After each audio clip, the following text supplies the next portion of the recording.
This episode of The Corner Office is brought to you by Vistage Worldwide. In business for over 60 years, we exist solely to help high-integrity leaders make great decisions that benefit their families, their businesses, and their communities.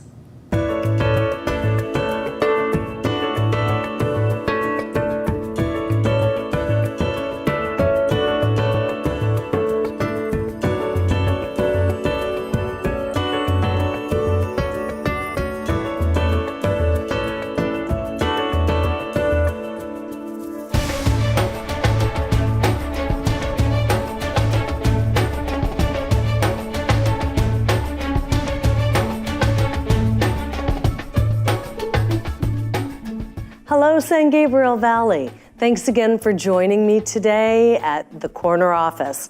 This show is around meeting some very successful CEOs and business owners in our local community to share insights with those of you who might be thinking about joining into a new business, about being a new CEO of an organization, or a business owner. Additionally, we help people that are trying to find jobs or industries in the local community and give them some insights on potentially areas of interest for them in their future.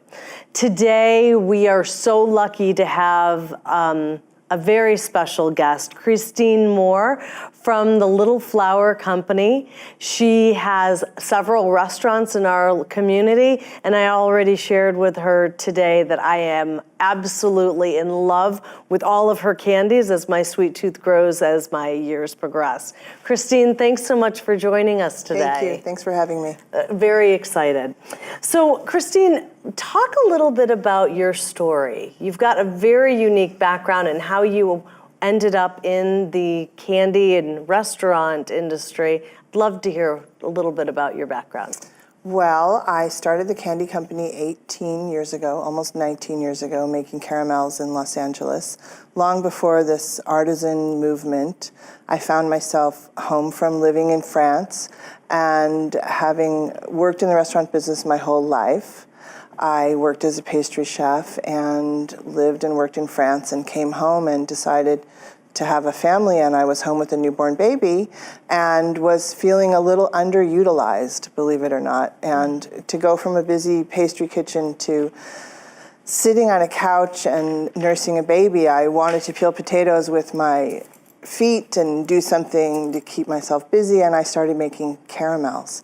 And 20 years later, we have a big business and we sell to hundreds of stores across the country. And 10 years ago, I opened a restaurant in Pasadena, and a few years later opened Lincoln. And it's really turned into a career. Wow. So you talk about growing up in this field. Did your parents own a restaurant? How did you end up being a pastry chef? What was the story behind it? Well, Personally, I struggled in school when I was in high school, and I was an exceptional athlete, but I wasn't a student. And I think today, if I had looked back on having children now, not everybody does everything well. And so I got out of high school, had a full scholarship to college, and didn't want to be there. Didn't want to be in school any longer. Didn't even know at the time that I would be considered a creative, that my brain didn't work the same way other people's brain worked. And so I landed in the restaurant business to survive, and I fell in love. I absolutely fell in love. And it was where I belonged. The people were wonderful. The work was exceptional. I've always loved to cook. My whole life loved to cook. But, in the 60s, growing up with food as a career isn't the same as it is now. Sure. Now it's an embraced part of life, the food industry, but in the 60s and 70s it just wasn't even on the radar. So I feel very fortunate that I landed in Southern California and worked for some wonderful people at a restaurant called Green Street Restaurant, and learned the industry from that family, from Bob and Lisa and Michael and Joanne, and they really taught me the whole industry. And while I was managing their restaurant, I was learning how to cook. And doing catering and catering for the old I Magnin on Lake and baking bread and taking home big bottles of Yves Saint Laurent perfume because I made niçoise salad for the vendor from Paris. And it was a wonderful experience, and I was just kind of a go-getter. And in my late 20s, I had a life-changing experience, lost my best friend in a car accident, and it really woke me up to tomorrow's not a guarantee for us. And if we don't live the life that we want to live or do the things that we want to do, then we might not be able to. So losing her was a way of recognizing that I wasn't going to let fear keep me from doing what I wanted to do. So I lived in France. I flew to Paris and lived in France for a year and learned more about my craft and learned more about what I was made of, not speaking the language, not knowing anyone, and was able to come back to Los Angeles and really work hard and make my way in the pastry industry here in Los Angeles. Wow.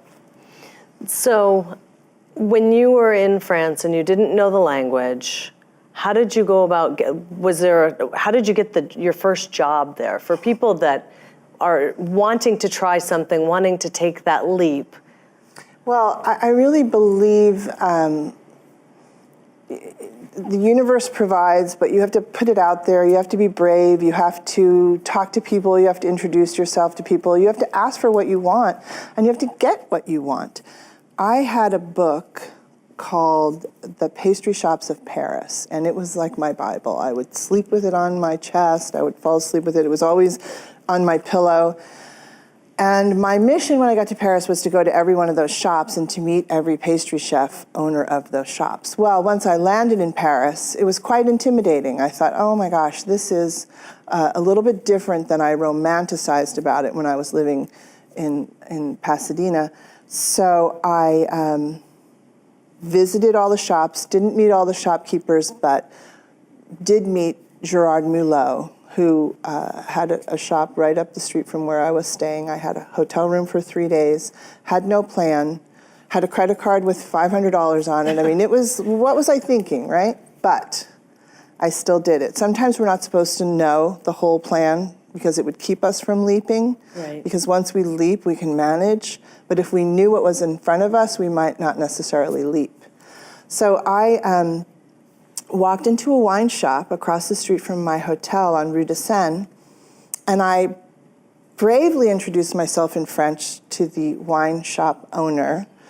And it was my first, foray into speaking French, which was so intimidating. And he burst out laughing and said, "Why are you introducing yourself to me in perfect English?" And I thought, oh, he speaks English, how wonderful. Hi. And we became fast friends. He was an American. He was minding this wine shop. His name is Juan Sanchez. He has quite a few successful restaurants in Paris now. We've been friends for 35 years. And we laugh endlessly about that to this day. He called Monsieur Mulot, who was a fellow shopkeeper up the street, and asked if we could have a rendezvous, a meeting. Monsieur Mulot allowed me to come into his kitchen where I worked, black, which is for no pay. We would meet at the kitchen door at 5 o'clock in the morning, and everybody would file in, and I would go to my little station. I was quite tall compared to a lot of the French people, so the counters came up to about my mid-thigh. And it's Maybe I should go there. Perfect. I'd be tall. Perfect. You'd fit right in. And I spent a long time working in that kitchen and keeping my head down and my mouth shut and lining tart shells and watching everything that I could and, watching the bread go in and watching the 14-year-old kids minding the ovens. And it was quite an unbelievable experience. Were there a lot of people that would go and work for free to learn the craft? This was a long time ago. I think it wasn't as accessible back then. It was a different time in Paris. It's quite different now. We're so much more in a global society now, but back then it was quite different. So there was one other stagiaire there, and he was from Japan. And fascinatingly, a lot of the Japanese at the time were in Paris to learn how to become great pastry chefs, to take their knowledge back to Japan. Amazing. Yeah. So you've got several restaurants now, plus this candy company. Everyone along the way that we've spoken with on this show and in my life at Vistage, I speak with people that have had something that is their pride and joy, their shining moment. What would that be for you? I can't think of a particular moment. I mean, I can think of the fact that my staff is what makes us successful. You know, they have been with me for a long time, and I think, you know, December 1st, we're celebrating 10 years at Little Flower, so Congratulations. that will be a shining moment. It's a milestone. A moment of reflection. I don't like to be too boastful. I'll go light a candle at church and sit in gratitude. What would be your proudest accomplishment? I think raising 3 healthy children. I have a freshman in college, a junior in high school, and a 10-year-old who was 6 months old when I opened the restaurant. And I think getting through some of the tough times and raising healthy, hardworking children is my proudest accomplishment. Is there someone that you would consider to be a mentor that you will go to and talk to about challenges that you've encountered, your accomplishments? What is there a specific person for that? Oh yeah, I have been really fortunate to meet Mike Bolenbacher. He is a wonderful man, and he and his wife Stephanie are like the patron saints of Little Flower and Lincoln, and Mike has been a mentor, and he has helped me problem solve and walk around an issue, figure it out, and really taught me a lot about analyzing situations. And he was a customer at Little Flower, and then we've done work together. He built Lincoln Restaurant, and he's the one that I called when I found the open space and said, Mike, you've got to come up here. I need you to build me a restaurant here. And he said, where are you? And I said, just come up here right now, please. You'll see.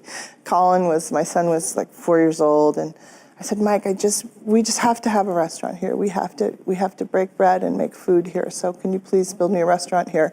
And he said, okay. So it's that willingness. You know, he believed in that crazy moment of, oh, I've got to do this. And if you don't have somebody to help you do it, it's too tough. So I have an amazing staff, and I have amazing mentorship with Mike and his wife, and I feel really grateful for that. That's wonderful. What about in your early years? Is there someone that helped mold you to where you are today? You know, they say that you have a couple of very instrumental people in your life, and in my early 20s, I landed in Pasadena from the East Coast, and I was bartending in Pasadena and had a wonderful boss at Flag's Photo. It was a photo shop in Pasadena. I think I was 20 years old, and Mike O'Brien was my boss, and he and his wife Jean were just a wonderful husband and wife that really looked out for me, and they are the ones that introduced me to Bob Harrison, who was one of the owners at Green Street Restaurant. And I worked with Bob for 8 years, and Bob taught me what's possible in life. Father of 5 children, loving wife. His kids would all come into the restaurant. They were little. Bob was a happy man, and he would come to work every day with a smile on his face, shaking everybody's hand. He was an example of how it could be.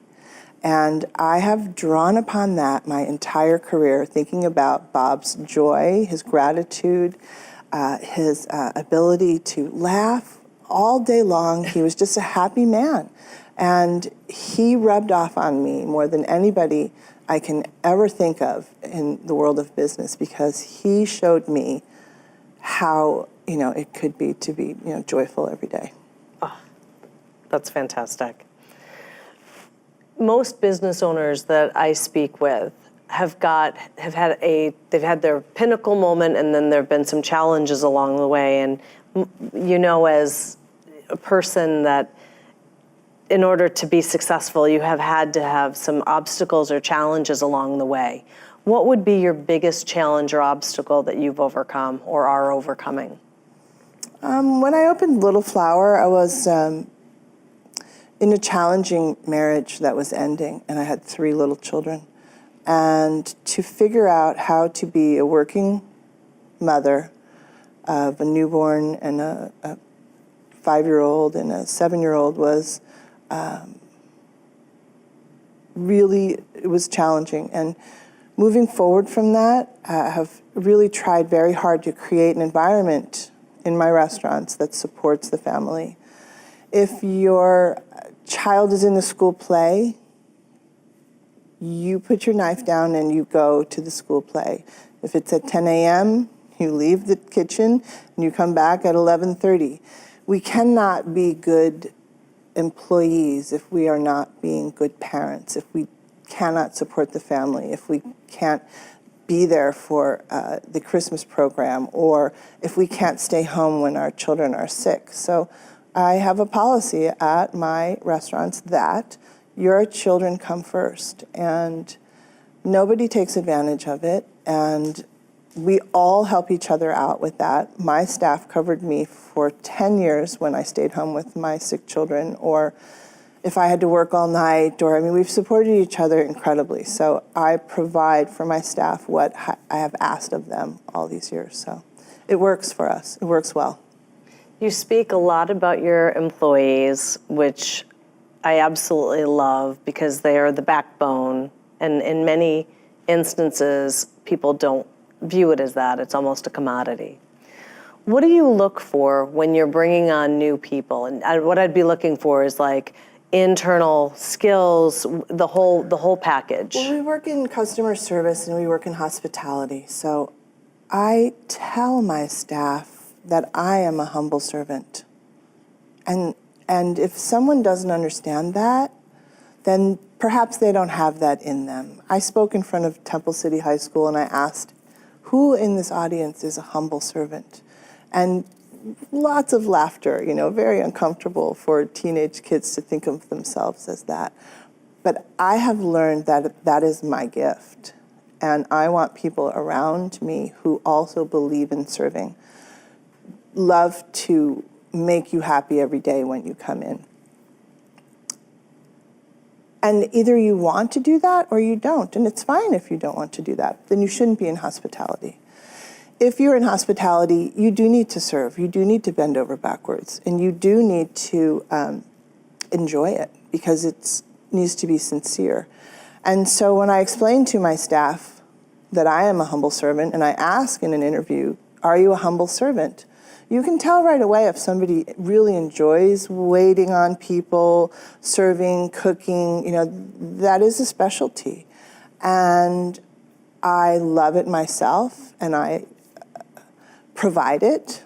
I provide it for my staff, I provide it for my guests, and everyone that works with me provides it also. It's just our way of being. We all provide it for each other also. From a skills perspective, as I shared, I have seen the candy, I've seen the sushi candy, it's meticulous. Is that something that you teach? Do they go to school? Do people go to school for it? No, we're famous for our caramels, and I developed that recipe 20 years ago, and there's only one other person that knows how to make the caramels besides me. So, it's an interesting world these days.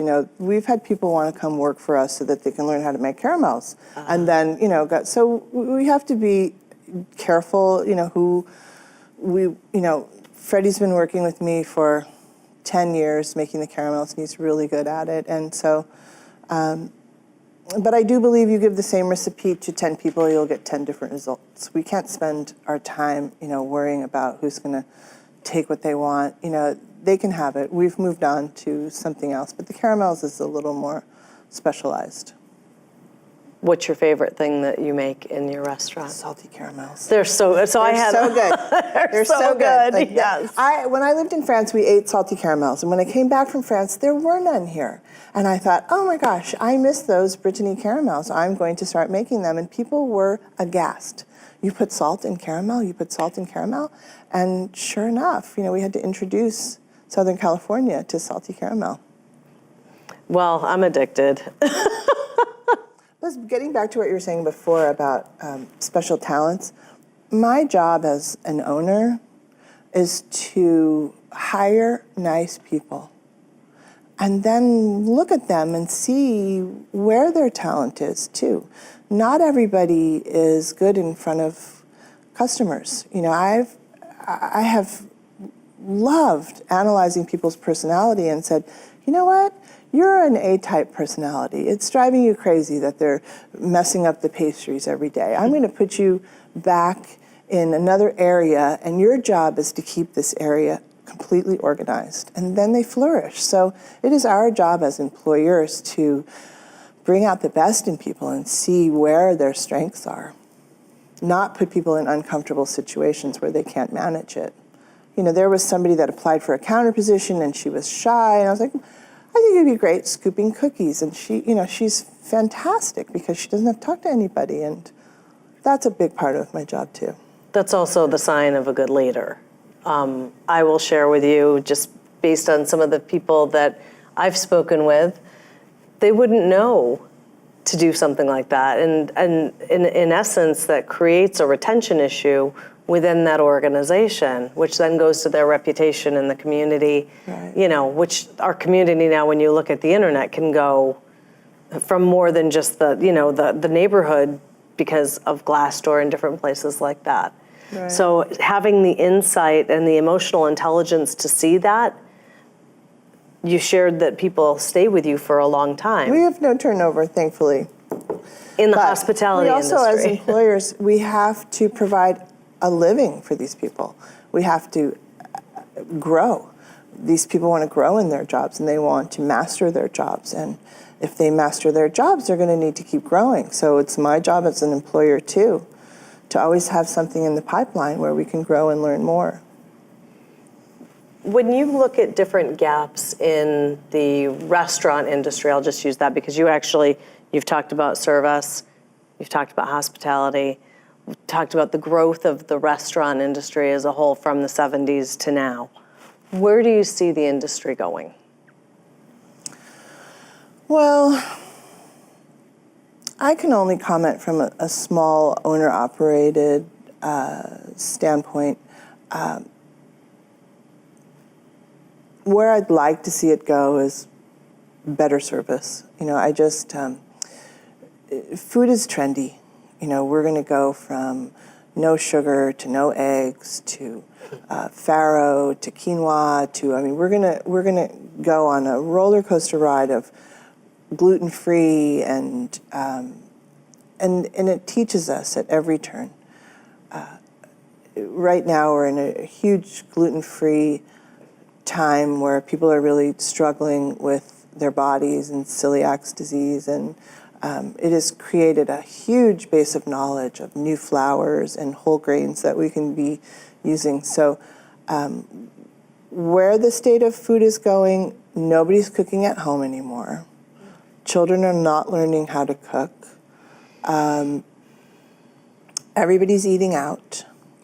Great for me. Sure. Great for me, but kids really can't afford it in the world anymore. I have a college student who doesn't have the budget to go out and eat. So, you better learn how to make those ramen noodles, Maddie, yes. because yes. you're going to need them. You just took me back to college. How about throwing an egg in there?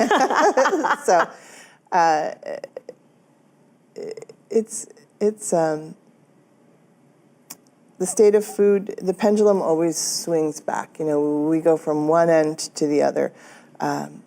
I personally hope that in the food industry that we work really hard on using less plastics and really getting back to glass containers and less paranoia about food and organic food, and yeah, there's bugs on organic food because we're not using pesticides. So wash it off and cook it up. It's delicious. So Yes. I think we need to get back to nature a lot more. Last question, and I agree with you, and I'm one of the few cooks I know with the people that I am with. My kids know how to cook, not as much as I'd like them to, but I mean, I feel that is key and critical, and especially in the family unit. Right. You know? Right. Put your phones away and sit around the table. Yeah, and actually talk. And laugh. And laugh. Right? Yes. All right, last quick question before we wrap. What's next for you? I have a couple projects in the works. We're growing, and we are working on some new products at Little Flower that you'll see pretty soon. I wish I could. I could tell you everything right now, but I'm heading to Penn State in January to take the master's ice cream making class with Cecilia, my pastry chef. Oh, it's always been a dream of mine. It's never been, a possibility because it's a luxury. Oh, let's start making ice cream. But we're hoping to have a little more space, and so we can start making some sweet. I'm just dying to make a little creme fraiche ice cream with some fresh mulberries, and there's a great farm in Ojai where we can go and pick mulberries and bring them back to you and garnish your creme fraiche ice cream with some mulberries. I'm excited. Christine, thank you so much for coming. I know you're really busy, and I'm just really excited to have this opportunity. It's a great pleasure to meet you. Thank you. And thanks to you, San Gabriel Valley, for joining us today to learn about the more exciting things in life: food, pastries, sugar. I'm looking forward to seeing you next time, and cheers to a more profitable tomorrow. See you next time.